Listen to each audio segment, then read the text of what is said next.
Good afternoon. January 12th, 2016, a date that will live in infamy for St. Louis football fans for time immaterial. The day that Kroenke and his cohorts in the NFL dropped the big one on the Gateway City. The day that Kroenke got his way and was able to relocate his Rams back to Los Angeles. And I acknowledge that they were in Los Angeles in the first place, and Georgia Frontiere did not do the people of LA right by moving the Rams to St. Louis. However, Georgia Frontiere didn't badmouth and salt the earth when she left LA, unlike one Stan Kroenke, which has led to a 5.5-year NFL fandom drought. Yes, I have attempted to get back into the game, so to speak. One time I adopted the New Orleans Saints. That didn't stick. I tried to go back to the Green Bay Packers, who I supported before the Rams arrived in St. Louis. That didn't take either. And most recently, I supported the Kansas City Chiefs until what was rumored became reality in the court case of St. Louis versus the NFL and the Rams. The Hunt family wanted the Rams out of St. Louis so they could move in. They tried this in the early 90s. They're trying it now. And because they are a Super Bowl contender, St. Louis fans are riding the bandwagon. And that's fine. That's their prerogative. Some fans still support the Rams, despite what Stan Kroenke said about their city. And that's fine, too. That's your right. It's also your right to lick frogs. But see which one makes more logical sense. So, once the news about the Hunt family's support of Stan Kroenke came out, I started questioning my fandom of the Kansas City Chiefs. And then I laid out a little bit of a, hook, if you will, because it came out that the longtime mystery of over 5.5 years of who was the other team that voted against Stan Kroenke besides the Chargers. We thought it was the Carolina Panthers. We thought wrong. Turns out it was our old friend, Michael Bidwell, and the Arizona Cardinals that voted against Stan Kroenke, that supported St. Louis in its dire hour. I threw out the option of perhaps I support the Arizona Cardinals, and that hook that I told you about, that was tagging the Arizona Cardinals in a particular tweet that I made. Little did I expect that they noticed, and we started a little bit of a Twitter exchange.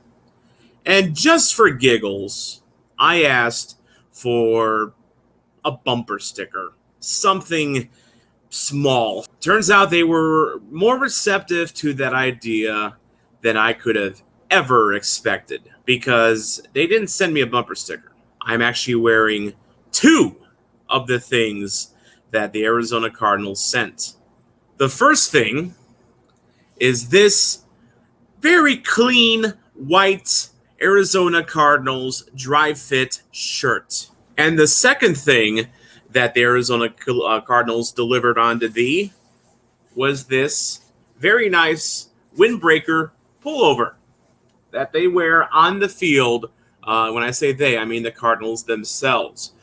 Very nice quality, and on a rainy day or a windy day, this will come in handy. Yes, there's more. Number 3, I also asked for a hat, just as a shot in the dark, best case scenario. And no, they did not send me one off the clearance rack. They sent me this nice new era Cardinals ball cap right here. You can see it right there, the logo, big and prominent. This is not their cheap hat. This is a good quality hat. So that is item number 3. Surely that's it, right? I mean, 2 shirts, a hat to some schmuck in St. Louis who is, questioning his NFL fandom. That surely is it, right? Wrong, because there are 2 more things that the Arizona Cardinals were kind enough to send me. It was this big old flag, gigantic. Will probably make a backdrop in some of my videos. So freaking outrageously big that I can barely get it on the screen, but it is big. It is 4x6. It is longer than I am tall. It is wider than I am wide, and that's saying something because I'm pretty wide. And last, but certainly not least, more headgear, although this I cannot wear unless I find a head shrinker, and she shrinks my head down to a small size. An Arizona Cardinals vintage mini helmet. Looks kind of familiar, doesn't it, St. Louis fans? Very similar in style to the style that the Big Red wore in St. Louis. So after some consideration and after all this nice stuff and after a very nice letter that they sent me, which I'll go ahead and pop up for you right now, I have decided that it is officially time to come out of my NFL sabbatical, and I will return to the NFL's fandom as a fan of the Arizona Cardinals. Now, I know what you're thinking, St. Louisans, but they moved out of St. Louis in the late 80s. How are they any better than Kroenke? Well, for one, the Bidwell family did not salt the earth, per se, when they moved from St. Louis to Phoenix. Phoenix made them an incredible offer. St. Louis, quite frankly, did not. They were playing in the old Busch Stadium, which, let me remind you, for those of you that did not get the chance to go see games at Old Busch, that place was a blast furnace. And not only was it a blast furnace, it was not a great place for football. Even when the Rams played a couple games there in their inaugural season, it was not the best aesthetics for football. It just was not. It's a baseball stadium that was kind of made to be multi-purpose, but in reality, it wasn't working out very well. And compared to Stan Kroenke, history has shown that the Bidwells moving the Cardinals to Arizona was somewhat justified compared to Kroenke. Now, Kroenke, since leaving St. Louis, has done nothing of benefit for the city of St. Louis. Nothing. Look up the AMF letter that they drafted right before it was announced they won their bid to move to LA.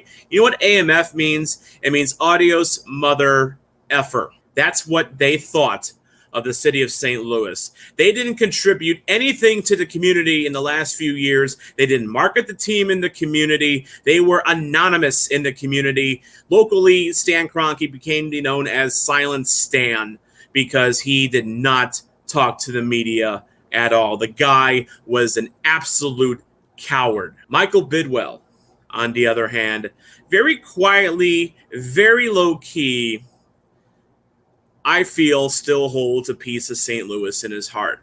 In fact, he has actually contributed to charities on a kind of a low-key scale, but he has contributed to charities, including filling a void that Stan Kroenke left behind after the Rams moved out. So don't sit there and tell me that the Bidwell family doesn't care about St. Louis after I just flashed that on the screen. And not only that, grievances aside, the Cardinals are actually a pretty exciting team. Kyler Murray, fun quarterback, former number 1 overall pick. DeAndre Hopkins, one of the best wide receivers in the NFL going today.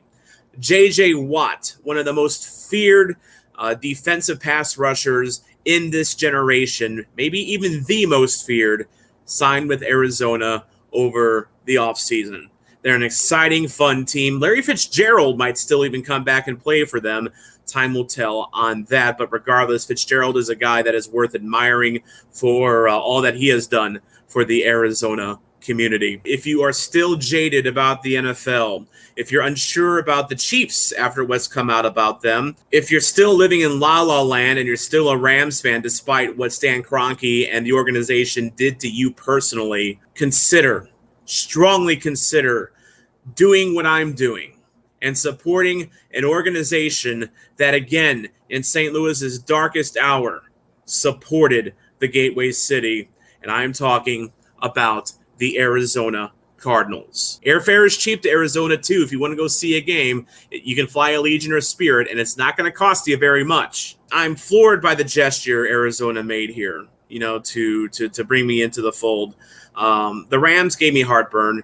The Cardinals extended their hand in friendship, and now I am ready to go as a Arizona Cardinals fan, and I hope you are too, St. Louis. Tell your friends about it. Spread the word. Let's make this hashtag catch fire.